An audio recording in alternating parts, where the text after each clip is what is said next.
اب مجھے تب بھی بلانے کی ہمت کرنا جب مجھے اپنا آپ سونپنے کی ہمت ہو۔ مہد نے پرفسو لہجے میں سرگوشیاں کرتے اس کی تھوڑی پر جسارت کی۔ پھر سے پشتو پتہ نہیں کیا لکھا ہے، ایسے ورڈ نا ہمارے بابا لکھتے ہیں، وہ پشتو میں نہیں، وہ پنجابی میں یا اردو میں ایسے لکھتے ہیں۔ لائک ہمارے فادر پڑھے نہیں نا ہے، تو وہ جب کسی ورڈ کو لکھتے ہیں نا تب ہمارے گھر میں ایک اچھی محفل لگی ہوتی ہے۔ انہوں نے ورڈ غلط لکھنا ہوتا ہے اور ہم سب نے جوڑ توڑ کر کے کیسے بھی کر کے اس کو پڑھنا ہے، وہ غلط نکلتا ہے اور پھر بس بابا کے ساتھ ہم سب اتنا ہنستے ہیں نا۔ اس میں برائڈل ڈریس ہے، اسے پہن کر تیار ہو جانا۔ مہد نے بیگ کی جانب اشارہ کرتے اس کی کن پٹی پر لب رکھے اور اس کو صوفے پر بٹھاتا خارچی دروازے کی جانب بڑھا، جبکہ انفال بت بنی آنکھیں پھاڑے اسے دیکھ رہی تھی، جس کا آج الگ ہی انداز نظر آیا تھا، جو اپنے ہر ایک عمل، ہر ایک سرگوشی سے اس کے دل کی دنیا تہوبالا کر گیا تھا۔ اس سے پہلے کہ وہ دروازہ کھول کر باہر جاتا، جھٹکے سے مڑ کر ایک ہی جست میں اس تک پہنچا تھا اور اتنی ہی تیزی سے اس کے بال نرم مٹھی کی گرفت میں دبوچ کر سر صوفے کی پشت سے لگایا۔ وہ لمحے میں انفال کی سانسیں منتشر کر چکا تھا۔ یہ تو مجھے پتا ہے لیکن میں نہیں پڑھوں گی بھائی، میں نے غلط پڑھ دیا، میرا مذاق بن جانا ہے۔ یہ ہم جب 9th میں تھے نا تب آئی لو یو کو پشتو میں جو بولتے ہیں نا تو وہ بولا کرتے تھے۔ جب ہمیں پتہ چلا تھا نا ساری کلاس کو، مطلب لائک ایسے کچھ گروپس کو ایک دوسرے کو لڑکیوں کو ایسے کہتے رہنا، ایک ہی ورڈ آتا ہے مجھے پشتو کا، یہی جملہ، بلکہ جملہ بھی دیکھو کون سا آتا ہے مجھے۔ وہ باری باری اس کی آنکھوں کو چومتا ہے، اس کے ماتھے پر پرہدت لب رکھے سرگوشی میں گویا ہوتا دور ہوا اور نکلتا چلا گیا، جبکہ مہد کے الفاظ اسے ساکت کر کے تھے کہ اس کی آنکھیں تحیر سے پھیلی تھی، دل جیسے دھڑکنا بھول گیا تھا۔ اس کے کانوں میں مہد کا بولا جملہ بازگشت کر رہا تھا۔ اوکے، مطلب لائک اس کا مطلب ہے میں تم سے محبت کرتا ہوں، یہی ہے شاید اس کا مطلب۔ وہ جو اناؤں کا مارا شخص تھا، ایک تو اس میں جو خیاتی ہے نا اسے پڑھنے میں بڑی دقت آتی ہے۔ شخص تھا نفرت کا دعوے دار، مغرور، اپنے آپ پہ رہنے والا، محبت کے ہاتھوں یوں مجبور ہوا تھا کہ سب کچھ پشت رکھتے وہ جفا کو ٹھوک کر رسید کرتا، الفت میں پنپتا، بے اختیار محبت کا اظہار کرتا، پل بھر میں انفال کی ہستی ہلا گیا تھا، محبت کو خراج پیش کرتا وہ مقابل سے بھی یہی کچھ سننے کا ممتنی حکم صادر کر گیا تھا۔ اس کا دلکش انداز انفال کے وجود میں بڑے رفتار سی دوڑا گیا تھا، اس کا سرگوشی میں اقرار محبت ابھی تلک اس کے کانوں میں گونج رہا تھا، اور پھر شعور کی دنیا میں قدم رکھتے ہی وہ گلاب کی طرح کھل اٹھی تھی۔ دھنک رنگوں میں نہائی وہ اس کی شدتوں سے الجھی بکھری، اس کے رنگ میں نسبتاً رنگی، دل پر ہاتھ رکھے اپنی دھڑکنوں کو قرار دیتی، وہ بہار کے موسم میں چڑھتی کوئی کومپل لگ رہی تھی، دل میں ٹھنڈی پھوار پڑی تھی، جبکہ وجود یوں ہی ہولے ہولے لرز رہا تھا۔ مہد کا اقرار اس میں نئی روح پھونک گیا تھا کہ اس کا سلونا روپ جگمگا اٹھا تھا، وہ خود کو ہواؤں میں اڑتا محسوس کر رہی تھی، اور جب انفال کا اظہار محبت ہونا تھا تب اس پر مہد کی جنونیت کے نئے باب کھلنے تھے، گویا محبت سے ٹکرانے والی تھی اور دونوں ایک دوسرے کے سنگت میں سرگرم ہوتے ایک نئی داستان رقم کرنے والے تھے۔ وہ چاہ چکا تھا اس کو اپنا اسیر بنا کر، اپنے لفظوں میں قید کر کے، اس کے حواسوں کو سلب کر کے اور اس کے دل پر دھڑلے سے اپنا نام درج کر کے، اس پر ایک زہر سا پھونک کر وہ اس کو معتبر کر گیا تھا۔ میں نے کہا تھا کہ یہ 14 کو ختم ہوگا، آج نہیں کہا تھا میں نے، 14 کب ہے اس ٹائم، ٹھیک ہے اس دن، سوری، شکر ہے یہ ختم ہوگا۔ میں نے اس کو بہت ایسٹیمیٹ لگایا تھا کہ یہ جلدی ختم ہو جائے گا، لیکن نہیں، یہ تو جان ہی نہیں چھوڑا، ہاتھوں کے پیچھے پڑا ہے، نہیں مطلب ہم ہی لوگ اس کے پیچھے پڑے ہیں، جو بھی ہے۔ لیکن رائٹر نے نا ایپیسوڈس کو پارٹس میں ڈیوائڈ کر دیا، مطلب 71 ایپیسوڈس ہے نا، اس کا اتنے زیادہ پارٹ، تو اس وجہ سے ٹائم لگ رہا ہے۔ انفال نڈھال سی صوفے کی پشت سے سر ٹکا گئی تھی کہ تبھی ڈور بیل بجی تھی اور وہ ہڑبڑا کر جھٹکے سے سیدھی ہوئی۔ وہ جانتی تھی کہ راحت ہے، پھر بھی وہ احتیاط کے طور پر شاپنگ بیگ سے ایک سوٹ کے ساتھ کا دوپٹہ نکال کر خود کے گرد اچھی طرح اوڑھے دروازے کی جانب بڑھی۔ توقع کے مطابق راحت ہی تھی، یہ پوچھ کے نہیں دروازہ کھولتی ہیروئن ہے، کوئی اور ہوتا تو پھر اٹھا کے مطلب کڈنیپ ہو کے لے جاتے ہیرو کا دشمن وغیرہ۔ میں 100 بار پوچھتی ہوں پہلے بتاؤ، اگر نہ کوئی بولے نا میں کہتی ہوں پہلے بتاؤ، اگر نہیں بولنا تو پھر وہی کھڑے رہو، اندر آ جاتی ہوں خود۔ السلام علیکم میڈم۔ وعلیکم السلام، کیسی ہو؟ انفال اس کو دیکھ خوش دلی سے بولی۔ جی ٹھیک ہوں، وہ سر جھکائے آنسو پیتی بولی، جبکہ انفال نے اس کا رویا رویا چہرہ دیکھ جو ہنوز سر جھکائے کھڑی تھی۔ آؤ اندر، وہ اس کو کہتی ہی دروازے سے ہٹ گئی، جبکہ راحت اپنی پریشانی میں انفال پر غور نہیں کر پائی تھی جو اس وقت ماہد کی ڈریس میں ملبوس تھی۔ تم بیٹھو، میں ابھی آتی ہوں۔ انفال اسے کہتی جلدی سے شاپنگ بیگ اٹھائے کمرے میں آئی کہ جلد سے جلد چینج کر سکے۔ اس کا دل تو ماہد کی ڈریس میں رہنے کا تھا، پر راحت کے سامنے وہ نہیں پہن سکتی تھی۔ کچھ دیر بعد وہ باہر آئی تو ضمیر خان کو دیکھ ٹھٹکی، جو لبیچ بے بسی کی تصویر بنا راحت کو گھور رہا تھا۔ آج وہ بغیر چہرہ چھپائے کھڑا تھا۔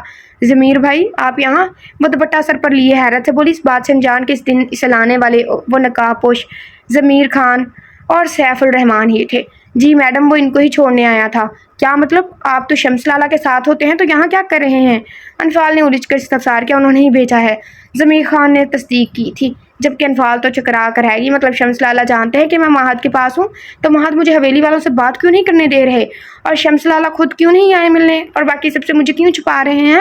اس کے دماغ میں بے پناہ سوال گھوم رہے تھے، جن کے جواب اب ضمیر خان سے طلب کر رہی تھی۔ مجھے اس دن اغوا کرنے والے آپ ہی تھے نا؟ اب کہ انفال گھور کر پوچھتی اس کے سامنے آن کھڑی ہوئی، جبکہ ضمیر خان نے سر اس بات میں ہلایا۔ کیوں؟ انفال نے غصے سے اگلا سوال کیا، جس پر ضمیر خان نے بنا کسی بحث کے اس کے گواہ ہونے سے شمس خان کے پتہ لگنے تک بات بتا ڈالی۔ اور ماہد نے ایسا کیوں کیا؟ اب کے اگلا سوال پوچھا۔ سوری میڈم، یہ تو سر ہی جانتے ہیں، تم لالے اور ماہد کے چمچے نہ بنو۔ مجھے یہ بتاؤ کہ راحت کو کیا کہا ہے جو رو رہی ہے؟ انفال آنکھیں چھوٹی کیے راحت کو آنسو بہاتا دیکھ ضمیر خان سے بولی، جبکہ ضمیر خان تو پہلو بتلا۔ کیا تم نے اسے ڈرایا ہے یا زبردستی لے آئے ہو؟ اس کو خاموش دیکھ وہ مزید بولی، ابھی تو میں نے ان کو کچھ نہیں کہا، پر آگے کی گارنٹی نہیں ہے۔ وہ راحت کو دیکھتا معنی خیزی سے بولا تھا، مقصد اس کے آنسو روکنا تھا، اور وہی ہوا تھا۔ اس کی بات میں پوشیدہ معنی سمجھتی راحت نے جھٹکے سے سر اٹھا کر اسے دیکھا۔ آنسو کو بریک لگی تھی، جبکہ آنکھوں میں حیرت دھر آئی تھی جو اسے ہی دیکھ رہا تھا، جبکہ انفال کی کھوجتی نگاہیں ان دونوں پر ٹکی تھی۔ کیا تم جانتے ہو ایک دوسرے کو؟ یہ میری بیوی ہے میڈم جی، 4 دن پہلے ہمارا نکاح ہوا تھا۔ ضمیر خان نے سر جھکائے جواب دیا کہ انفال خوش ہونے کے ساتھ حیران بھی ہوئی تھی۔ پھر یہ راحت رو کیوں رہی ہے؟ انفال الجھ کر بولی، 4 دن پہلے اس کی مورے کی وفات ہوئی ہے، اور اس سے پہلے ان کے کہنے پر ہمارا نکاح ہوا ہے۔ میں ماہد سر کے کہنے پر ان کی والدہ کی عیادت کے لیے گیا تھا، پر ان کی طبیعت کافی خراب تھی اور وہ ہمیشہ کے لیے آنکھیں موندنے سے پہلے اپنی بیٹی کی شادی کروانا چاہتی تھی، اور پھر ماہد سر اور شمس سر کی موجودگی میں میرا اور راحت کا نکاح ہوا تھا۔ نکاح کے کچھ دیر بعد ہی ان کی والدہ دنیا فانی سے رخصت ہو گئی تھی۔ ان کے گھر میں کوئی نہیں ہے کہ میں وہاں انہیں چھوڑ سکتا، پر یہ وہاں گھر رہنے پر بضد تھی، اور نہ ہی میرے ساتھ ہمارے گھر چل رہی تھی، اس لیے ماہد سر کے کہنے پر کچھ دن کے لیے ان کو یہاں لایا ہوں، تاکہ آپ بھی اکیلی نہ ہوں اور یہ بھی نہ روئیں۔ پر آپ یہ مستقل ٹھکانہ مت سمجھنا، آپ کا ٹھکانہ میرا گھر ہے، جو کہ اب آپ کا بھی ہے۔ وہ انفال کو ساری حقیقت سے آگاہ کرتا، ساتھ ہی براہ راست راحت کو بھی چتلا گیا تھا، جبکہ یہ سن کر انفال کو راحت کی مورے کے لیے دکھ ہوا، پر اس کو ضمیر خان کی بیوی کے روپ میں دیکھ وہ بہت خوش تھی۔ جب بھی وہ آگے بڑھتی راحت کو گلے لگا چکی تھی، جو اس کے گلے لگے مزید سوں کر رہی تھی، جبکہ ضمیر خان کی حالت دیکھ انفال نے ہنسی دبائی تھی۔ میں ابھی آتی ہوں۔ انفال ان کو پرائیویسی دینے کی خاطر وہاں سے اٹھ گئی۔ انفال کے جاتے ضمیر خان اس کی جانب بڑھا۔ کیا مسئلہ ہے؟ کون سا ظلم ہو گیا تم پر؟ کیوں مجھے مشکوک ظاہر کروانے پر تلی ہو؟ وہ اس کے سر پر کھڑا ایک تو جب سے میں نے مطلب ایسے کر کے پڑھنا سٹارٹ کیا ہے نا، دونوں میں ڈفرینس رکھ کے سارے الجھ رہی ہوں میں، نیچے آواز میں بولا، ایک تو سب کی ہی ادھر سٹوری رومانٹک سٹوری ہے، اور ان ناول کا پڑھنے والے شدید ترسی ہوئی سنگل ہوں۔ ٹینشن نوٹ میں بھی شامل ہوں، بٹ میں ترسی ہوئی نہیں، اپنی مرضی سے سنگل ہوں۔ بٹ اس میں تو ملازم تک کی مطلب لائک ان کے خاص ملازم میں ان کا بھی ایک رول ہے، لیکن ان کی بھی لو سٹوری ہے بھائی۔ آپ کو کیا مسئلہ ہے؟ میں روؤں یا ہنسوں؟ اس کے مقابل راحت بھی غصے سے بولی، مجھے ہی تو مسئلہ ہے، اب اگر رونا بند نہ کیا تو ابھی اپنے گھر لے جاؤں گا، اور مجھے یقین ہے پھر تم اس سے بھی زیادہ روگی، اس لیے بھی یہ رونا چھوڑ کر میرے بارے سوچو۔ ضمیر خان اس کا ہاتھ دبا کر زومینی لہجے میں کہتا اسے حق دک چھوڑے باہر نکل گیا، جبکہ راحت کے چہرے پر سرخی کے ساتھ گھبراہٹ سی ادھر آئی تھی۔ Help me please, help, leave me bastard sir. وہ مسلسل چیخو پکار کرتی اپنا دوپٹہ چھڑوانے کی سخت مزاحمت کر رہی تھی۔ نو بیبی، ہیلپ می نہیں، کس بھی بولو۔ ان 4 لڑکوں میں سے ایک کی نشے میں ادھت آواز آئی تھی کہ باقی 4 کا بے ہنگم کہکا گونجا، جبکہ وہ معصوم سی نہایت پرکشش اور جاذب نظر لڑکی آنسو بہاتی ان کے غلط ارادے سے خود کی جانب بڑھتے ہاتھ جھٹکنے کی کوشش کر رہی تھی۔ چھوڑو مجھے، وہ پھر سے چلائی تھی۔ ہمیں خوش کر دے، ہم تجھے چھوڑ دیں گے۔ ایک لڑکا اس کا دوپٹہ کھینچ کر اس کے نازک وجود سے جدا کرتا پھنکارا۔ جبکہ گل اپنے وجود سے دوپٹہ دور ہوتے دیکھ اذیت سے آنکھیں میچ گئی تھی. اس کی چادر راستے میں کہیں گر گئی تھی. جب وہ اس سے بچنے کو بھاگی تھی پر وہ ان لڑکوں نے ایک ہی جست میں اسے جا لیا تھا. پلیز مجھے جانے دو. وہ اپنے گرد بازو لپیٹے روتی ہوئی بولی تھی. جبکہ وہ چاروں لڑکے مکروہ نظروں سے اسے دیکھتے ایک گول دائرے میں گھیرے کھڑے اس کی گرد چکر لگا رہے تھے. اسے زیادہ بکواس مت کر، خاموش رہ، سمجھی؟ ان میں سے ایک لڑکے نے جھپٹ کر اس کی آستین کھینچی، ساتھ ہی زمین پر دھکا دیتا چلایا. جبکہ نازک سی گل کمر کے بل گیلی زمین پر جا گری تھی. لڑکے کے کھینچنے سے آستین پھٹ کر تن سے جدا ہو گئی تھی، جس سے اس کا دھوریا بازو واضح چھلک رہا تھا جبکہ وہ زمین پر گری رہ رہی تھی. اس کے بال بکھر چکے تھے، نازک سراپا لرز رہا تھا، وجود سے ساری ہمت ختم ہوتی محسوس ہوئی تھی. جبکہ وہ چاروں لڑکے اب اس کے گرد بیٹھے اس کو بازو، کندھے اور سر سے چھو رہے تھے. یہ بہت لطف دینے والی ہے، ایک لڑکا خباثت سے بولا تھا. اتنی مر جاؤ تمہاری قبر نکل لے، تھوڑی گچی مروڑ دل کر ہے. انچھوئی کلی ہے، مزہ تو آئے گا ہی. لا حول ولا قوت. ایک اور لڑکا اس کے بازو کو ٹچ کرتا رال ٹپکاتے بولا تھا. نہیں پلیز، سوری، میرے منہ سے اچانک ہی نکل گیا. لیکن ہوتے ہیں ایسے ہی جانور کہیں کے. جبکہ وہ ان کے بیچ پڑی اپنے مر جانے کی دعا کر رہی تھی. اس سے پہلے کوئی مزید کوئی گستاخی کرتے ایک دم سے فائر کی آواز گونجی تھی اور وہ لڑکا جو اس کے بازو پر انگلیاں پھیر رہا تھا ماتھے میں گولی پوست ہونے سے پیچھے جا گرا تھا. تیری خیر ہو گئی. اس کے ساتھ ہی باقی تین ہڑبڑا کر اٹھ کھڑے ہوئے. ان کے دائیں جانب بھی سیاہ شلوار قمیص میں ملبوس، ہاتھ میں گنتھا میں بہروپ شخصیت کا حامل شمس خان کھڑا تھا. شمس خان جو آج شکار پر آیا تھا کہ کسی لڑکی کے چلانے پر وہ اور خاور اسی جانب آئے تھے. پر سامنے کا منظر دیکھ شمس خان کی آنکھوں میں خون اتر آیا تھا. لمحے کی دیر کیے بنا وہ اپنی بندوق سے نشانہ باندھ کر گولی ایک کی کھوپڑی میں پوست کر چکا تھا. مجھے لگا تھا یہ وہ افنان کی دلہن ہوگی. افنان ہی رہ گیا تھا نا اب، لیکن یہ میرے خیال میں خاور کے ساتھ جائے گی. بچا رہے آپ لوگ. جبکہ اچانک فائر کی آواز پر اس لڑکے کو پیچھے کو گھرتا دیکھ گل سانس تک روک گئی تھی. اس نے ہراساں نظروں سے ان کو دیکھا. ان تینوں لڑکوں کی اس کی جانب پشت تھی کہ وہ سانس روک کر اٹھتی کچھ دور پڑا اپنا دوپٹہ سر پر روڑ کر اچھی طرح خود پر پھیلا چکی تھی. جب یہ تین فائر مزید چلنے کی آواز آئی اور وہ لڑکے بھی پہلے کی طرح ڈھیر ہو چکے تھے. گل جو پہلے ہی مرنے جیسی ہوئی کھڑی تھی کہ ان تینوں لڑکوں کو تڑپتے دیکھ کر وہ سامنے کھڑے شخص کے خطرناک حد تک سرخ چہرہ اور شعلہ برساتی سرخ آنکھیں دیکھ کپ کپا اٹھی تھی. جبکہ اس کے ساتھ کھڑے دوسرے شخص کا بھی یہی حال تھا. کون ہو تم لوگ اور جنگل میں کیا کر رہی ہو؟ شمس کی بھاری غصے بھری استفہامیہ آواز جنگل میں گونجی تھی.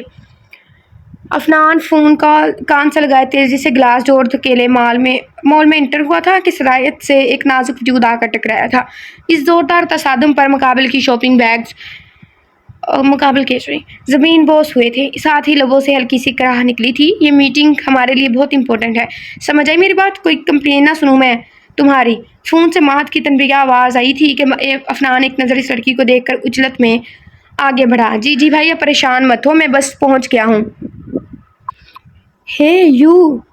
تبھی سے اپنی عقب سے غصے بھری آواز سنائی تھی کہ اس نے بے ساختہ پلٹ کر دیکھا جو جینز شرٹ میں ملبوس کمر پر ہاتھ ٹکائے لڑنے کے لیے تیار تھی. ہے یو. تبھی سے اپنے عقب سے غصے بھری آواز سنائی دی کہ اس نے بے ساختہ پلٹ کر دیکھا جو جینز شرٹ میں ملبوس کمر پر ہاتھ ٹکائے لڑنے کے لیے تیار تھی. یس.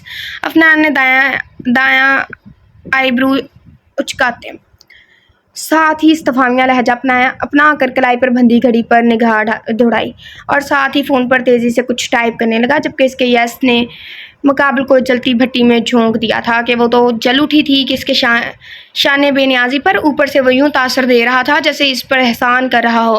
اور اس کا گھڑی پر وقت دیکھنا اس کے اندر لاوا سا بھر گیا تھا. مطلب اسے کون سا شوق تھا اسے روکنے کا؟ ایک تو وہ اس کی چیزیں گرا کر وقت برباد کر چکا تھا، اوپر سے سوری کے بجائے یس کہہ رہا تھا، اور یہی سے ہی کسر اس کے موبائل میں غرق ہونے نے پوری کر. But a disgrace. وہ خود کے نظر انداز ہونے پر نہیں آئے گا. اور ابھی اس کے ٹکرانے کی وجہ سے فرش پر گرے بیگز کی جانب اشارہ کرتی غصے سے بولی. اس کی سرخناک شدید غصے کا پتہ دے رہی تھی. تبھی افنان جو جانے کی پر تول رہا تھا کہ فون سے نظریں ہٹا کر اسے دیکھا. وہ نیلی آنکھوں والی چھوٹی سی خوبصورت لڑکی کھا جانے والی نظروں سے گھور رہی تھی. It's your fault not mine. وہ سر سے پیر تک اس کا جائزہ لے کر اس کی چھوٹی ہائٹ کی جانب اشارہ کرتا، کندھے اچکا کر گویا ہوتا نچلا لب دانتوں تلے دبا کر مقابل کو مزید سیخ پا کر گیا تھا۔ What do you mean? وہ چلا ہی تو اٹھی تھی، جبکہ افنان کو وقت کا احساس ہوا تھا۔ جب بھی وہ اسے اگنور کیے پلٹا، اسٹاپ اینڈ سے سوری، وہ اسے جاتے دیکھ ایک دم گھرائی، جبکہ افنان کے بڑھتے قدموں کو بریک لگی۔ عجیب زبردستی ہے، وہ بڑبڑا کر چند قدم کے فاصلے پر سے مڑا، جبکہ اس کی بڑبڑاہٹ پر مقابل نے آنکھیں سکیڑی۔ میرے خیال میں ساری رائٹرز کو سجیسٹ کرتی ہوں کہ بہتر یہی ہے جب آپ انگلش یوز کرتے ہیں نا، مطلب چھوٹے موٹے الفاظ ہوتے ہیں وہ اردو میں بھی لکھ لیں تو کوئی مسئلہ نہیں ہے، لیکن جب ٹف لفظ ہوتے ہیں نا جو اردو میں صحیح سے نہیں لکھے جاتے تو وہ انگلش میں ہی لکھیں، پھر بعد میں پڑھنے والوں کو دقت ہوتی ہے۔ کیونکہ اردو اور انگلش میں جب ہم لکھتے ہیں نا تو مطلب انگلش میں تو چلو واضح لکھا ہوتا ہے، ظاہر سی بات جیسے لکھتے ہیں اسپیلنگ کے ساتھ، لیکن اردو میں جب ہم اس چیز کو کنورٹ کریں نا تو وہ ٹھیک نہیں، مطلب اس کی پتہ نہیں کیا لکھنا ہوتا ہے، یہ آئے گی یا کاف آئے گا یا کچھ بھی ایسے، خیر اسی وجہ سے اردو لکھا کریں۔ چھوٹی چوہیا تم ایک چھوٹی لڑکی ہو اس لیے مجھے نظر نہیں آئی، اور ٹکراؤ ہو گیا۔ افنان سیدھا اس کے قد پر چوٹ کرتا عجلت میں بول کر آگے بڑھ گیا، جبکہ پیچھے وہ تو جیسے صدمے میں آ چکی تھی۔ وہ افنان کی باتوں سے سر سے پیر تک آگ میں جھلس اٹھی تھی، جبکہ اس کی آخری الفاظ چھوٹی چوہیا بولنا اسے اپنا دشمن بنا گیا تھا۔ کمینہ، میرے قد پہ بات کرے گا تجھے تو میں چھوڑوں گی نہیں، اگر اب دوبارہ مجھے نظر آئے تو۔ بدتمیز آدمی، بڑا مان ہے تمہیں اپنی ہائٹ پہ، لمبو، اللہ کرے تیری بیوی چھوٹی ہائٹ کی ہو۔ وہ ہاتھ نچا کر بولتی دل کے پھپھولے پھوڑ رہی تھی۔ اسے اردو آتی تھی اس لیے وہ افنان کے الفاظ اچھی طرح سمجھتی، غصے سے بھنا اٹھی تھی۔ جب بھی تن کرتی وہ شاپنگ بیگ اٹھائے باہر جانے کے بجائے اسی جانب بڑھی جس طرف افنان گیا تھا۔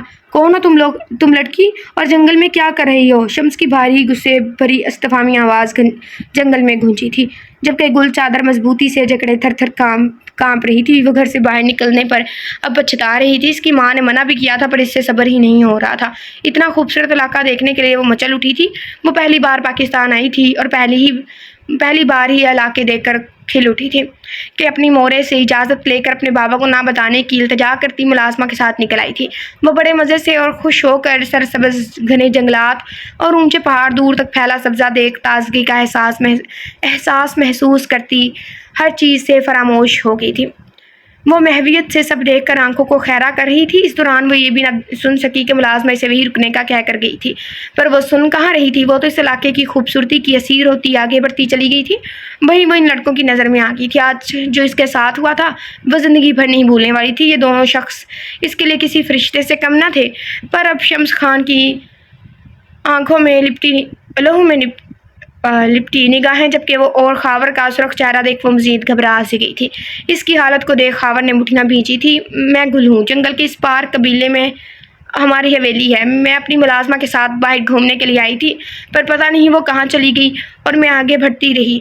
مجھے راستوں کا علم نہیں تھا، اس لیے میں جنگل میں آ نکلی اور یہ لڑکے ڈرنک کر رہے تھے۔ میں دیکھ کر ڈر گئی، جب واپس جانا چاہا تو یہ چاروں میرے پیچھے۔ وہ بات ادھوری چھوڑے پھوٹ پھوٹ کر رو دی۔ روئے نہیں، آپ محفوظ ہیں، شمس نے اسے تسلی دی، جبکہ گل نے شکر کا سانس لیا۔ آپ کے والد کا کیا نام ہے؟ شمس خان نے اس کا زمیں خان کے قبیلے کا حوالہ دینے اور حویلی کا ذکر کرنے پر کچھ سوچ کر استفسار کیا۔ فیروز خان، وہ سر جھکائے بولی۔ اس شخص کا نام لیتے ہی شمس اور خاور نے ایک دوسرے کی جانب دیکھا تھا۔ لمحے میں شمس کا چہرہ سپاٹ ہوا، جبکہ لب سختی سے پوست کیے۔ آپ پہلے کہاں رہتی تھی؟ اس نے سخت لہجے میں استفسار کیا کہ گل اس کے لہجے میں سختی محسوس کر کے ڈر سی گئی۔ UAE، وہ چور نگاہوں سے اسے دیکھتی مدھم آواز میں بولی کہ شمس نے سن کر گہری سانس پھنسا کے سپرٹ کی۔ مجھے گھر جانا ہے، گل آنکھیں صاف کرتی بولی۔ فی الحال گھر نہیں جا سکتی، آپ کو ہمارے ساتھ چلنا ہوگا۔ پر کیوں؟ وہ ایک دم سہم اٹھی تھی، کیونکہ آپ ایک ہی صورت اپنے گھر جا سکتی ہیں، وہ یہ ہے کہ آپ کو نکاح کرنا ہوگا۔ شمس خان برفیلے لہجے میں حتمی بولا تھا۔ اس کی بات پر گل کی آنکھیں پھٹنے کی حد پھیل گئی تھی، جبکہ یہی حال خاور کا بھی تھا۔ شمس سیدھا مدعے کی بات پر آیا تھا، اپنے دشمن کی بیٹی سے گھما پھرا کر بات کرنا ممکن نہیں تھا۔ دشمن کی بیٹی سے نکاح کروا سکتے ہو اپنے مطلب آدمی کا؟ حد ہی ہو گئی ہے۔ تم یہاں کیا کر رہی ہو؟ خان ہاؤس آتا ڈرائنگ روم میں رومانہ کو بیٹھا دیکھ لہجے میں ناگواریت سموئے بولا۔ اسے رومانہ کا پیچھے پہنچ جانا حد سے زیادہ برا لگا تھا. وہ اس کی نیت سے واقف تھا. وہ ضرور انفال کے متعلق کھوج لگانے کی تگدو کر رہی تھی. وہ تم نے بتایا ہی نہیں اور یہاں چلے آئے. میرا دل نہیں لگ رہا تھا. وہ مسکرا کر بولتی اپنی جگہ سے اٹھ کھڑی ہوئی. تمہیں یوں نہیں آنا چاہیے تھا. مہد تیوری چڑھائے اپنی بات پر زور دیتا بولا. ہاں میں کل واپس چلی جاؤں گی. رومانہ منہ بناتی بولی. وٹ کل؟ آج ابھی اسی وقت جاؤ گی تم؟ مہد غصے سے بولا. میں کل؟ شٹ اپ رومانہ, تم یہاں نہیں رہ سکتی. ابھی ہماری شادی نہیں ہوئی اور تم اچھی طرح جانتی ہو اس گھر میں صرف میں رہتا ہوں, تو تمہارا میرے ساتھ یہاں رکنا غلط ہے. وہ بیزار لہجے میں بولتا. اس کو اچھا خاصا انسلٹ کر کے تھا. تو تم شادی کر لو نا مجھ سے. اب تم سے دور نہیں رہا جاتا. میں ہر وقت تمہارے ساتھ رہنا چاہتی ہوں. او بھئی عقل کی گدھی کسی تھا کہ تیری شادی ہوئی ہے پہلے, اور مرد مطلب ایسے نکاح کر سکتا ہے, عورت تو نکاح کر ہی نہیں سکتی. نکاح پہ نکاح جائز ہی نہیں ہے. اوف اللہ, ہاتھ کرسی میں آ گیا. اور تھا مطلب جگہ, ٹھیک ہے. اب وہ بے باکی کا مظاہرہ کرتی بولتی اس کے قریب آن کی. اس بے باکی پر مہد کو گھن محسوس ہوئی تھی. سب میں اناؤنس تو کر دیا ہے, واپسی میں شادی بھی ہو جائے گی. مہد اس کا ہاتھ خود سے دور جھٹکتا صوفے پر برجمان ہوا. سچ؟ رومانہ اس کا ہاتھ جھٹکنا اگنور کرتی خوشی سے کھل اٹھی تھی. کچھ ضروری میٹنگ ہے, چند دن لگ سکتے ہیں. اس کے بعد ہماری شادی ہوگی اور تب تک تم یہاں نہیں آؤ گی. مہد سرد نگاہیں اس کے چہرے پر ڈالے پھنکارا تھا, جبکہ رومانہ تو خود کو ہواؤں میں اڑتا محسوس کر رہی تھی. ٹھیک ہے, میں مورے سے آج ہی شادی کی تیاریاں شروع کرنے کا کہتی ہوں. وہ ایکسائٹڈ سی بولی, جبکہ مہد طنزیہ مسکرا کر چہرہ دوسری جانب کر گیا تھا. شاداب کہاں ہیں آج کل؟ وہ ملازم کے پیش کیے ٹرے سے پانی کا گلاس اٹھاتا بولا, جبکہ شاداب کے نام پر رومانہ کی مسکراہٹ سمٹی, کیونکہ وہ حشمت کا ساتھ جوائن کرتا اس کے اسمگلنگ کے دھندے میں انوالو ہو چکا تھا. پر رومانہ اپنے چچا اور بھائی کے اس کام سے انجان تھی. وہ صرف اتنا جانتی تھی کہ وہ حشمت کے ساتھ کسی اہم کام سے گیا ہے. اس کے پوچھنے پر بھی دونوں نے نہیں بتایا تھا, اور ایک دن میں اپنے لوٹ آنے کا کہا تھا. جبکہ ان کے آدمی مسلسل حویلی پر نظر رکھے ہوئے تھے, تو کچھ انفال کو ڈھونڈ رہے تھے اور کچھ ان گنڈوں کی تلاش میں تھے جنہوں نے رومانہ کو کڈنیپ کیا تھا. کیونکہ رومانہ حشمت اور شاداب کو اس گنڈے کی کئی ساری باتیں بتا چکی تھی سوائے اپنے نکاح کے. وہ بزنس میٹنگ کے لیے آؤٹ آف کنٹری گیا ہے, آج آ جائے گا. رومانہ فوراً سے بولی. پانی پیتے مہد نے بغور اس کا چہرہ دیکھا تھا. تبھی گلاس واپس ٹرے میں رکھتے وہ ریلیکس انداز میں بیٹھتا, ٹانگ پر ٹانگ چڑھائے دونوں ہاتھوں کی انگلیوں سے بال پیشانی سے ہٹا کر پیچھے کو سیٹ کرتا. رومانہ کو کچھ پریشان سا لگا. کیا ہوا مہد؟ اس نے اس کی خاموشی نوٹ کر کے پوچھا. رومانہ, کیا تم حشمت چاچا کے بارے جانتی ہو کہ وہ کہاں ہیں؟ مہد نے لہجہ نرم اپناتے استفسار کیا. کہتے ہیں نا ضرورت کے وقت گدھے کو بھی باپ بنانا پڑتا ہے. کہ رومانہ کا رنگ اڑا. اسے سمجھ نہیں آ رہی تھی کہ مہد نے اچانک حشمت کے بارے کیوں پوچھا. اس نے مہد کا چہرہ دیکھا جہاں کسی بھی قسم کی کرختگی نہ تھی, صرف الجھن باقی تھی. تم کیوں پوچھ رہے ہو یار؟ مجھے ایسا محسوس ہوتا ہے کہ حشمت چاچا کی کوئی غلطی نہیں نے جائیداد سے بے دخل کر کے بہت بڑی غلطی کی ہے. میں ان سے ملنا چاہتا ہوں, کچھ ضروری باتیں کرنی ہیں, اور ان کی پراپرٹی جو کہ انفال کے نام تھی اب میرے نام ہے, وہ میں ان کو دینا چاہتا ہوں. جو کچھ ہوا بڑوں کی غلطی تھی. انفال کی مورے کا کوئی حق نہیں بنتا اس پراپرٹی پر, جسے دادا جان نے ان کے نام کیا اور پھر انفال کی ماں اپنی بیٹی کے نام کر کی.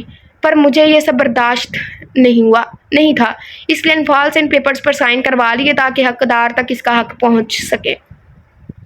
وہ مجھے ملے تو میں ان کی امانت ان کو لوٹا دوں گا. مہد حشمت کی فیور میں بولتا اپنی جگہ سے اٹھ کھڑا ہوا, جبکہ رومانہ کی آنکھوں میں حیرت دھر آئی تھی. مہد کی بات اسے 100% سچ لگی تھی, اور اپنی چاچا سے بھی. تو وہ ان کی کہانی سن کر انفال سے مزید نفرت کرنے لگی تھی. میں حشمت چاچا کو ان کا مقام واپس دلوانا چاہتا ہوں.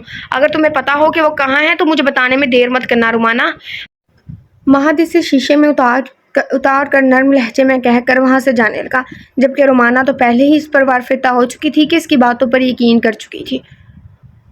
گائز پلیز مجھے سجیسٹ لازمی کیجیے گا. میں نے موبائل کے بارے میں جو پوچھا, ٹھیک ہے نا. میں پچھلے 1 ہفتے سے خوار ہو رہی ہوں. ایکچولی ویڈیوز لیٹ آنے کا بھی یہی ہے. مجھے ایسا موبائل چاہیے جو نا مطلب لائک جس کی میموری 256 اور کیا کہتے ہیں وہ زیادہ آرٹس کی ویڈیو سیو کر سکے. چونکہ میرے پاس ایک موبائل ہے تو میں نے اس میں کچھ بھی نہیں رکھنا, لائک وہ ویسے ہی ہوگا, کوئی ایپس وغیرہ نہیں رکھنی اضافی. سو پلیز سجیسٹ کیجیے گا کہ کون سا موبائل ٹھیک چلتا ہے. جب اس کی اور مہد کی شادی ہونے جا رہی تھی، انفال اس کو بیچ کا کانٹا لگتی تھی جو کہ اب کہیں جا چکی تھی، اور مہد کا اس کے ساتھ اتنا اچھا رویہ تھا، اوپر سے حشمت کے لیے ہمدردی تھی کہ اس نے فوراً سے لبوا کیے، میں جانتی ہوں کہ وہ کہاں ہے۔ اس کی آواز پر مہد کے بڑھتے قدم تھمے تھے کہ اس نے جھٹکے سے مڑتے چونک کر رومانہ کو دیکھا تھا۔ اسے اتنی جلدی کی امید ہرگز نہیں تھی جتنی جلدی وہ بتا چکی تھی۔ اعتماد کی بات تھی کہ وہ منہ کھول گئی تھی، یہی تو مہد کی گیم تھی، اسی کے جال میں وہ اسی ہی قید کر گیا تھا۔ رومانہ کو ذرا عقل نہیں ہے، اس ناول کی ویلن کو اسٹرانگ نہیں دکھایا گیا۔ مجھے پسند ہے اسٹرانگ ویلن، آپ سمجھ رہے ہیں؟ ہاشم کاردار آئی لو یو۔ مجھے ایسے ویلن پسند ہے۔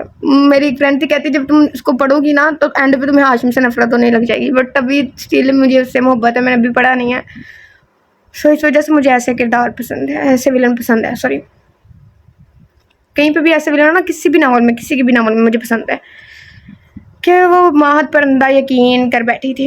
یقیناً وہ اتنی جلدی نہ مانتی، پر مہد کا سب گھر والوں کے سامنے انفال کے لیے غصہ دیکھ اور اپنے لیے شادی کی بات کرنا دیکھ وہ دل و جان سے یقین کر بیٹھی تھی۔ ٹاکسک بھی ہوں تو چلیں گے ویلن، لیکن ڈائلاگ ڈیلیوری، بات کرنے کا انداز، لب و لہجہ، سارا کچھ پرفیکٹ ہو۔ ہاشم، مجھے ہاشم بہت پسند ہے، میں نے ناول نہیں پڑھا پھر بھی۔ اس سب کھیل میں واضح کڑی انفال کی ذات ٹھہری تھی۔ مہد انتہائی ضبط کے مظاہرے کرتا انفال کے متعلق جھوٹی نفرت جتا کر رومانہ کو رام کر گیا تھا۔ وہ جانتا تھا اس کی بیوی محفوظ ہے، اس کے پاس ہے، وہ اس کی ذات کو کبھی سوالیہ نشان نہیں بننے دے گا اور پوری عزت دے کر سب گھر والوں کے سامنے اس کو معتبر ٹھہرائے گا۔ اور اب رومانہ کے بتانے پر اس کے لبوں پر پراسرار سے مسکراہٹ در آئی تھی، جو دکھنے میں تو پیاری تھی۔ اگر رومانہ اس کی مسکراہٹ کی حقیقت سے واقف ہوتی تو کھڑی کھڑی ڈھیر ہو جاتی، پر اب تو گیم اوور ہونے کا وقت قریب آن پہنچا تھا۔ اب ان کے احتساب کا وقت شروع ہونے جا رہا تھا۔ جبکہ رومانہ ایک ہاتھ جینس کی پاکٹ میں ڈالے دوسرا بالوں میں پھیرتا نسبتاً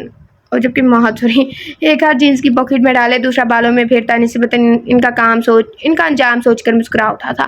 میں انتہائی غصے میں جھولتی واپس اپنے بابا کی جانب آئی تھی، کیونکہ وہ شخص اس کا موڈ تباہ کر گیا تھا اور اب وہ یہاں سے جانا چاہتی تھی۔ اس کو کوئی پرواہ نہیں تھی کہ اس کے بابا کی میٹنگ ہے یا نہیں۔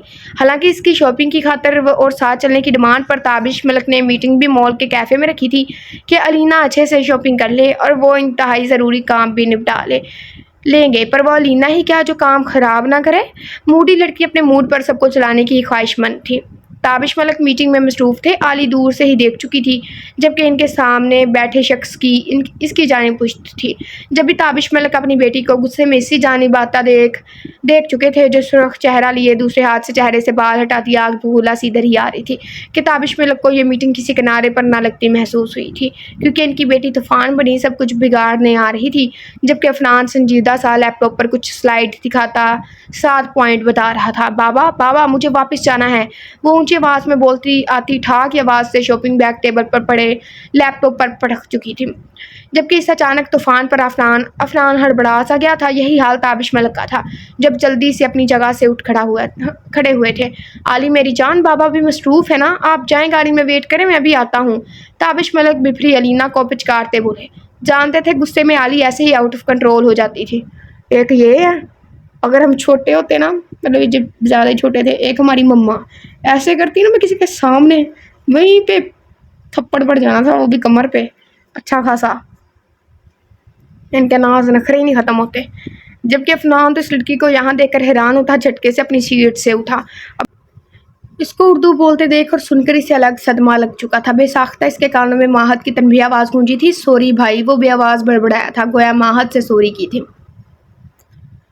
نہیں ابھی چلے، مطلب ابھی۔ وہ شخص سمجھتا کیا ہے خود کو، میں اس لمبو کو کاٹ کر چھوٹا کر ڈالوں گی، وہ ہاتھ نچا کر بولی۔ ابھی تک ہماری مدر ہمیں مان لیتی ہیں۔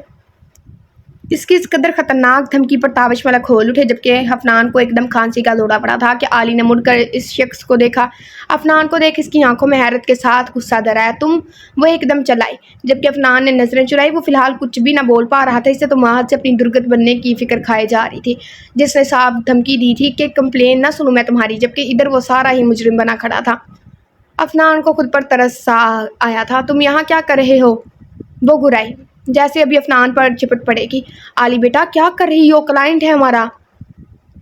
تابش ملک اسے افنان سے رشتے دیکھ بولے، کلائنٹ نہیں بابا، یہ بدتمیز ہے، اسے سوری بولنا نہیں آتا، اس نے میرے بیگ گرائے اور سوری بھی نہیں بولا، اور اس کی مجال دیکھیں کہ مجھے چھوٹی چوہیا بھی کہا۔ علی اس سے آنکھیں دکھاتی اپنے باپ کو اس کی شکایتیں لگانے لگی، جبکہ افنان تو اس افلاطون کی اردو میں چیر چیر زبان چلتے دیکھ حیران کھڑا تھا۔ انگریزوں جیسی دکھنے والی کہیں سے اردو سے واقف نہ لگتی تھی، پر وہ اس کی غلط فہمی دور کر گئی تھی۔ ڈونٹ جج اے بک بائی اٹس کور۔ کیا ہوا بیٹا؟ تابش ملک نے افنان سے پوچھا۔ سر وہ دراصل ان میڈم سے میرا ٹاکرا ہو گیا اور انہیں اعتراض ہے کہ میں نے سوری کیوں نہیں کہا، جبکہ غلطی ان کی ہی تھی، اور دوسری بات مجھے نہیں پتا تھا کہ ان کو اردو آتی ہے۔ افنان لب دبائے بالوں میں ہاتھ پھیرتا بولا، جبکہ علی اسی آنکھوں سے کھانا چاہ رہی تھی۔ بیٹا علی ریلیکس ہو جاتا ہے ایسا، تابش ملک نے اسے سمجھایا۔ اس نے مجھے چھوٹی چوہیا بولا، میری ہائٹ پر چوٹ کی، اسے تو میں نہیں چھوڑوں گی۔ وہ اسے پنجے مارنے کی خاطر لپکی کہ تابش ملک نے سرایت سے اس کے ہاتھ اپنی گرفت میں لیے۔ بیٹا بیہیو۔ وہ تھوڑا سخت ہوئے۔ آپ اس لمبے کے ساتھ میٹنگ نہیں کریں گے؟ لمبے کے ساتھ وہ غصے سے پھنکاری۔ علی تیز تیز سانسیں لیتی افنان کو خونخوار وائٹ بلی لگی تھی، جبکہ آتے جاتے لوگ ان کو دیکھ مسکرا رہے تھے۔ بیٹا اگر یہ میٹنگ نہ ہوئی تو ہمیں پاکستان جانا پڑے گا، تابش ملک اسے سمجھاتے بولے۔ پاکستان جانا منظور ہے، پر اب اس کے ساتھ ڈیل نہیں کریں گے۔ وہ بنا اٹھی تھی۔ ویسے میں آپ کو لمبی بھی کہہ سکتا ہوں، اتنا پینک مت ہو۔ افنان لب دبائے پھر سے اسے آگ لگا گیا تھا۔ میٹنگ تو اب کبھی نہیں ہونی تھی، کیونکہ وہ اس لڑکی کی ہٹ درمی دیکھ چکا تھا اور اس کی شامت بھی ماں حد سے پکی آنی تھی، اس لیے اب وہ اسے چڑھا رہا تھا۔ مطلب اگر آپ میرے ایسا کہنے سے ٹھنڈی پڑ سکتی ہیں تو۔ وہ اس کو لب کھولتے دیکھ جلدی سے بولا، دیکھا بابا یہ شخص، چھوڑے مجھے، آج میں واقعی کاٹ دوں گی۔ آپ کے سامنے پھر سے بکواس کر رہا۔ وہ آپس سے باہر ہو چکی تھی، جبکہ تابش ملک اسے سنبھالنے کے چکر میں ہلکان ہو گئے تھے۔ سوری جینٹلمین، میٹنگ اب مہاد ارسلان خان سے ہی ہوگی۔ تابش ملک مسکرا کر اپنی شیرنی بیٹی کی جانب اشارہ کرتے اسے جلدی سے ساتھ لگائے شاپنگ بیگ اٹھائے وہاں سے نکلے، جبکہ ان کا مینیجر بھی ان کے پیچھے پیچھے نکلا۔ جب ہی علی نے غصے سے مڑ کر اسے گھورا تھا کہ بدلے میں افنان ہاتھ ہلا کر بائے کرتا ڈھیٹوں کی طرح مسکرا دیا۔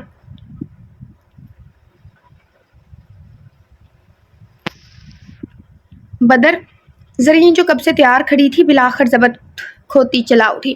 بدر شرٹ لیس بلیک ٹراؤزر میں ملبوس سوندے منہ لیٹا تکیہ دبوچے مہوے خواب تھا۔ کیا ہے یار، کیوں میری نیند کی دشمن بن گئی ہو؟ بدر اس کی آواز پر مزید تکیے میں سر گھسائے مندی مندی آواز میں بولا، اور جو تم میری جان کے دشمن بن بیٹھے ہو اس کے بارے میں کوئی جانچ پڑتال کر لو۔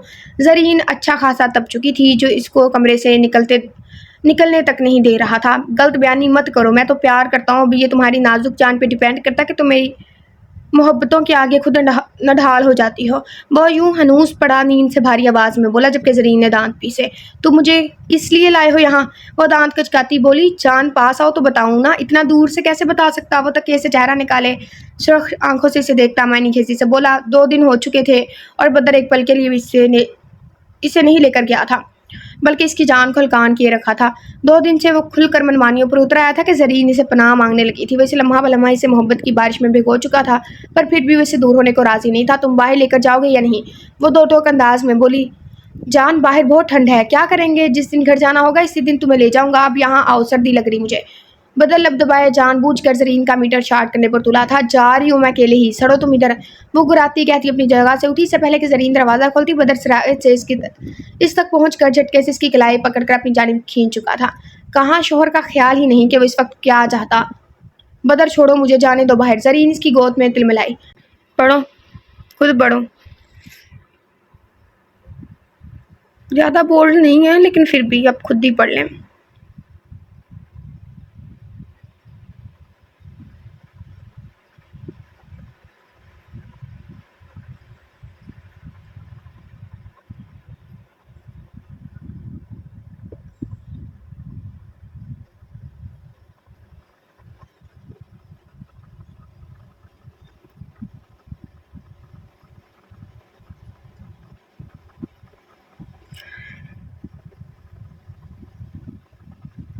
اتنی دیر سے میں چپ ہوں اور پنکھے کی آواز آ رہی ہوگی بس۔ اوف اللہ، آپ لوگوں نے دعا نہیں کی تھی، بارش نہیں ہوئی۔ یہ مطلب بادل آتے ہیں بس چلے جاتے ہیں، بارش نہیں ہوتی۔ آج جمعے والے دن کہا تھا کہ بارش ہوگی بٹ ہوئی نہیں۔ میں فریش ہو کر آتا ہوں پھر چلتے ہیں۔ وہ اس کی ناک پر دانتوں سے ہلکا سا دباؤ بڑھاتا واش روم بند ہو گیا جبکہ زرین نے شکر کا سانس خارج کیا تھا۔ چلو واپس، اب میرا نہ دل جل رہا۔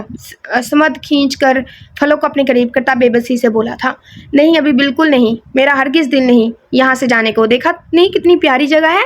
فلک سمد کے حصار سے نکلتی گول گول گھومتی خوشی سے بولی۔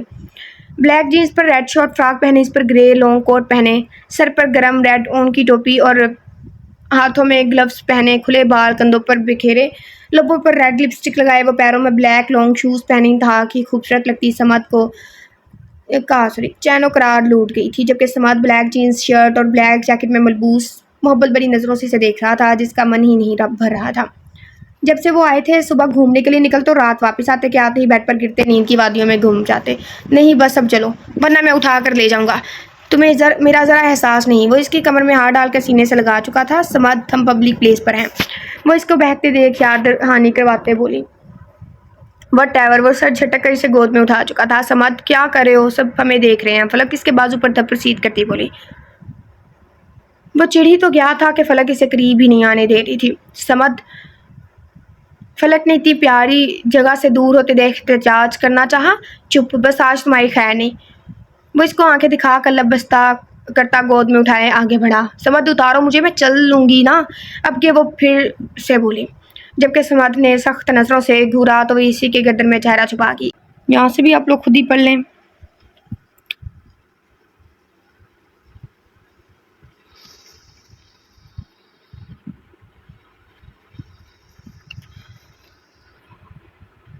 اوکے، ایسے وقت میں کیا بولوں، مجھے سمجھ نہیں آ رہا ہوتا۔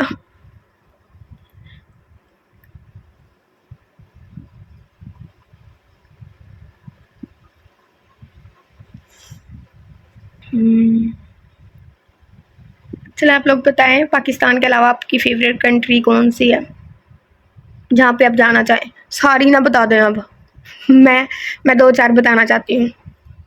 میں بتاتی ہوں، ایک تو جاپان، مجھے ترکی پسند ہے، ساؤتھ کوریا، اور پھر سوئٹزرلینڈ۔ ہاں اللہ جی پلیز مجھے وہاں پہ لے جائیں پلیز۔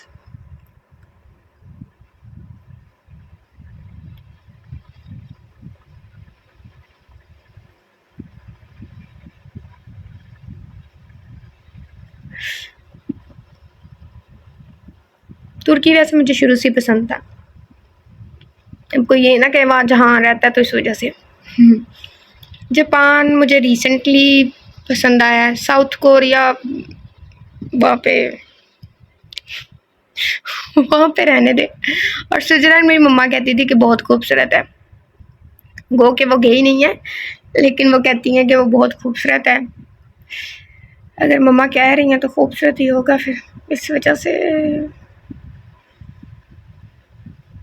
یا اللہ پلیز مجھے کوئی ایک ایسا خدا کی بندی میری اچھی دوست مل جائے جو مجھے ورلڈ ٹور پہ لے جائے۔ آمین، آپ لوگوں کے لیے بھی آمین۔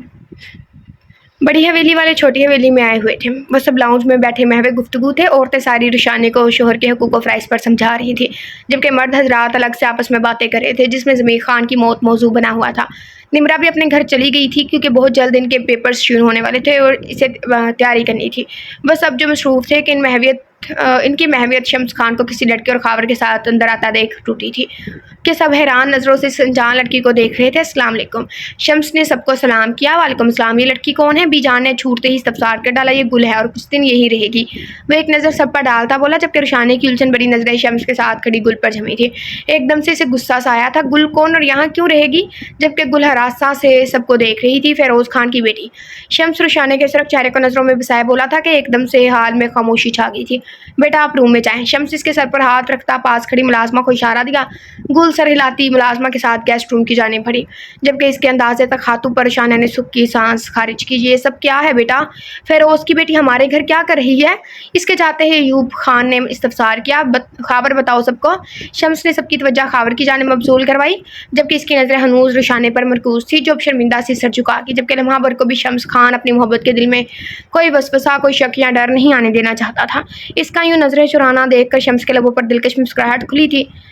کھلی تھی سنی. یہ بھی اچھا لگا تھا کہ اس کی بیوی بھی اس کے لیے اتنی ہی دیوانی تھی جتنا کہ وہ تھا. وہ اتنی جیلسی تو ہر بیوی میں پائی جاتی ہے، اس سے بھی زیادہ جیلسی کے ساتھ شک بھی آ جاتا ہے. پھر عورتوں کا الگ ہی مسئلہ ہوتا ہے، یا شاید اس سے بھی زیادہ. پر رشانے نے گناہ تھوڑی نہ کیا تھا.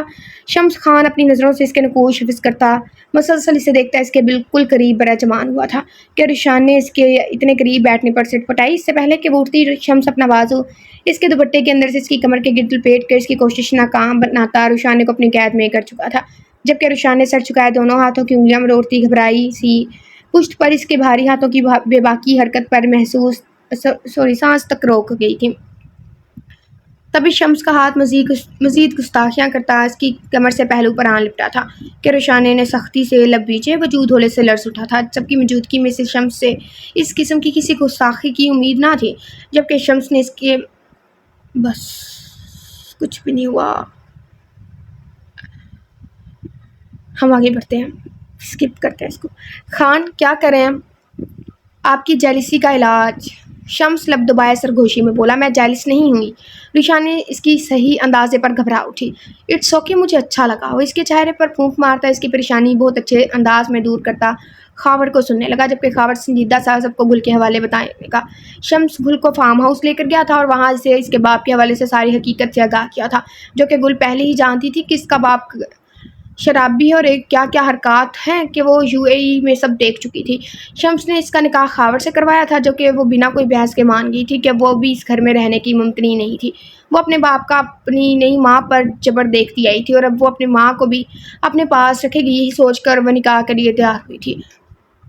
لیکن جو بھی ہے، کوئی بھی لڑکی اتنی جلدی نکاح کے لیے راضی نہیں ہوتی. یہ کچھ زیادہ فاسٹ فارورڈ نہیں تھا؟ جب شمس نے اسے گھر جانے کا بولا تو روتے ہی اپنی ماں اور خود پر اپنے باپ کا ظلم بتا کر واپس نہ جانے کا عہد کر چکی تھی. اور مجھے یہ ورڈ بتائیے گا، ٹھیک ہے؟ اس کی پروننسیشن میں تھوڑی مسٹیک ہے. عہد یا عہد؟ عہد نہیں ہو سکتا، عہد ہو سکتا ہے شاید.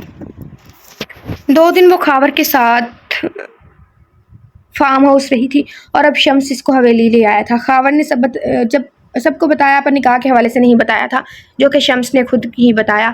خاور گل خاور کی بیوی ہے، میں نے ان کا نکاح کروایا ہے. تبھی شمس کی گمبھیر آواز پر سب اس کی جانب دیکھتے مسکرا دیے تھے. رشانے نے لب دبایا. ایک پل میں دل میں سکون اترتا محسوس ہوا. دیکھا میرے بھائی نے خاور کو بھی اپنی برادری میں شامل کر لیا. بس میرا ہی کسی کو خیال نہیں. مجھے تو لگتا ہے وہ سیف اور ضمیر بھی شادی کر چکے ہوں گے. علی نے دہائی دی تھی کہ سب کا کہکا گونجا. جبکہ شمس نے مسکراہٹ دبائی. اگر اسے بتا دیتا کہ وہ دونوں بھی شادی کر چکے ہیں تو علی نے میری شادی کراؤ کی دھمال ڈال دینی تھی. جبکہ باقی سب خاور کو گھیر چکے تھے اور اس سے نکاح کیسے ہوا، وہ کیسے مانی، وغیرہ وغیرہ سوالات کر رہے تھے. جبکہ خانم بھی اور بیجان اسے رخصتی تک نہ ملنے کا کہہ رہی تھی اور ساتھ ہی خاور کو آج ہی گل کی رخصتی دینے پر بھی بات چیت کر رہی تھی. اور خاور بیچارہ رحم طلب نظروں سے علی کو دیکھ رہا تھا، جو اسے سخت نظروں سے گھور کر سوالات کرتا جا رہا تھا. ایک دم سے ماحول پرلطف سا ہو اٹھا تھا. شائستہ، فاطمہ اور ریرم بیگم تو گل کے پاس چلی گئی تھی کہ اس کی بھی رائے جان لے اور آج ان کی رخصتی کروا دے. وہ خاور کو اپنے بیٹوں سے کم نہیں سمجھتی تھی، بلکہ خاور، ضمیر، سیف ان کے گھر کے فرد جیسے تھے اور بچپن سے ان کے پاس تھے، تو وہ کیسے ناخوش ہوتی. جبکہ بڑے سب اب شمس سے فیروز کے متعلق تشویش ظاہر کر رہے تھے. آپ فکر مند مت ہوں، وہ کچھ نہیں کر سکتا. بلکہ گل تو میرا شکریہ ادا کر رہی تھی کہ آپ نے میری جان چھڑائی. اب میری مورے کو بھی اس عذاب سے نکالیں. فیروز کی بیٹی اس کے خلاف ہے اور اب تو خاور کی بیوی ہے، تو چاہ کر بھی وہ کچھ نہیں کرے گا. شمس نے ان کو تسلی دی. بہت ہی برے لوگ ہیں یہ تو. ارسلان خان غصے سے بولے اور پھر سے خاور کی جانب متوجہ ہوئے. تو تم بڑے خوش ہوں گے، نمبر لے گے مجھ سے پہلے؟ علی نے آنکھیں سکیڑے پوچھا. جبکہ خاور نے اس کی جلن پر لب دبا کر مسکراہٹ دبائی. جی سر، بہت، کیونکہ میں نے صبر کیا تھا جس کا اجر ملا ہے. خاور نے علی کو مزید دل جلایا. تو علی نے کیا پھل میٹھا مانگا تھا؟ اس نے بھی تو صبر ہی کیا بیچارے نے. تمہارے کہنے کا مطلب ہے میں سب بے صبرا ہوں؟ علی بل کھا کر رہ گیا. دیکھا علی، میں تمہارا ساتھ دے رہی ہوں. خاور کو رخصتی مت دیں. جب میری شادی ہوگی تب اس کی بیوی کو بھی رخصت کر دینا. علی نے اس کی دکھتی رگ دبائی. آپ کی شادی نہیں ہو رہی، اس میں میرا کیا قصور؟ خاور فٹ سے اپنے دفاع میں بولا تو کہکوں سے محفل زعفران ہو گئی تھی.